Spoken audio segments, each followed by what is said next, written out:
തൃശൂർ നാട്ടികയിൽ വയോധികയ്ക്ക് നേരെ ബി.ജെ.പി. പ്രവർത്തകന്റെ ആക്രമണം. എറണാകുളം സ്വദേശി അല്ലിക്കാണ് മർദ്ദനമേറ്റത്.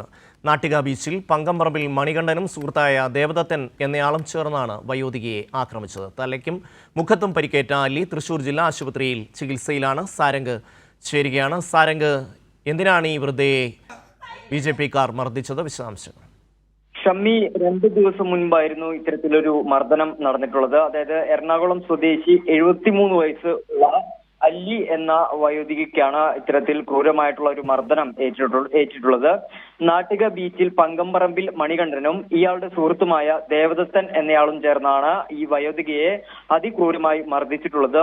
ഈ വയോധികയ്ക്ക് മുഖത്തും അതുപോലെ തന്നെ തലയ്ക്കും പരിക്കേറ്റിട്ടുണ്ട്. ഇതേ തുടർന്ന് ഇവർ ആശുപത്രിയിൽ ചികിത്സയിലാണ്. അതായത് ഈ മർദ്ദനത്തിന് കാരണം അല്ലിയുടെ അമ്മയുടെ പേരിൽ നാട്ടിക ബീച്ചിന് സമീപത്ത് ഏതാണ്ട് 10 സെന്റോളം ഭൂമിയുണ്ട്. ഈ ഭൂമിയിൽ വീടുപണി നടക്കുന്നതിനാൽ തൊട്ടടുത്തുള്ള ഒരു വഴിയിലൂടെയായിരുന്നു വീട്ടുപണിക്ക് വേണ്ടിയിട്ടുള്ള സാധനങ്ങളൊക്കെ തന്നെയും കൊണ്ടുവന്നിരുന്നത്. ഇതുമായി ബന്ധപ്പെട്ട് ഒരു ചോദ്യം ഉണ്ടാകുകയും അല്ലെങ്കിൽ ഒരു തർക്കം ഉണ്ടാകുകയും തുടർന്നാണ് ഇത്തരത്തിൽ ഈ വയോധികയെ ക്രൂരമായിട്ടുള്ള ഒരു മർദ്ദനത്തിലേക്കും കടക്കുന്നത്.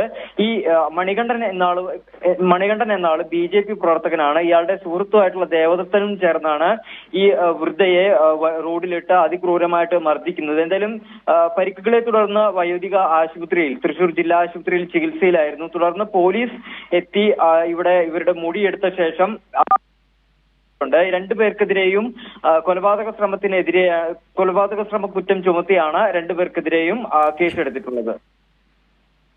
സാരംഗാണ് വിവരങ്ങൾ നൽകിയത്.